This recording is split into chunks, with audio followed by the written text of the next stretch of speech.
আসসালামু আলাইকুম এভরিওয়ান। আজকে আপনাদের সাথে শেয়ার করব খুব মজার একটি ডেজার্ট রেসিপি। এই রেসিপিটি তৈরি করতে রান্না বা বেক করার কোনো ঝামেলা নেই।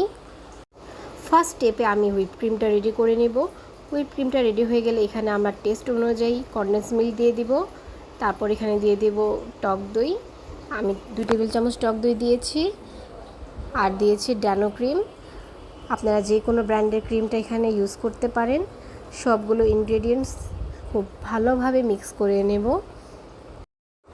এখন আমাদের ফাইনাল স্টেপ, আগে থেকে গুলে রাখা কফি মিক্সের ভিতরে আমি বিস্কিটসগুলো ডিপ করে নিচ্ছি।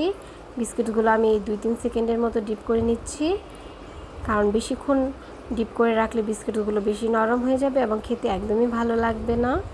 আমি বিস্কিটসগুলো একটি লেয়ারে সাজিয়ে নিয়েছি, তার উপরে ক্রিম স্প্রেড করে দিচ্ছি।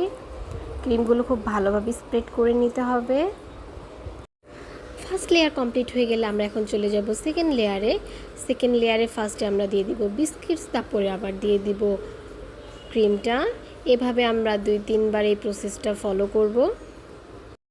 ফাইনাল লেয়ারিংয়ের জন্য আমি এখানে উপরে হুইপ ক্রিমটা একটু বেশি করে দিয়ে নেব, যেন দেখতে সুন্দর লাগে। তার উপরে আমি কিছুটা কোকো পাউডার স্প্রেড করে নিচ্ছি। আপনারা এরকম একটি ছাঁকনি দিয়ে ডাস্ট করে নেবেন, তাহলে দেখতে সুন্দর লাগবে। এই তো তৈরি হয়ে গেল আমাদের ডেজার্টটি। এখন আমরা এটি সেট হতে দেব ফ্রিজে 2 থেকে 3 ঘন্টার জন্য। এই ডেজার্টটি ঠান্ডা ঠান্ডা খেতে অনেক বেশি মজা লাগে। এটি যত ঠান্ডা হবে এটির টেস্টটা তত বেশি মজা লাগবে। রান্না বা বেক করার ঝামেলা ছাড়াই কত মজার একটি ডেজার্ট তৈরি হয়ে গেল। এটি বিস্কিট দিয়ে তৈরির কারণে এটি সেট হতে খুব বেশি সময় লাগে না।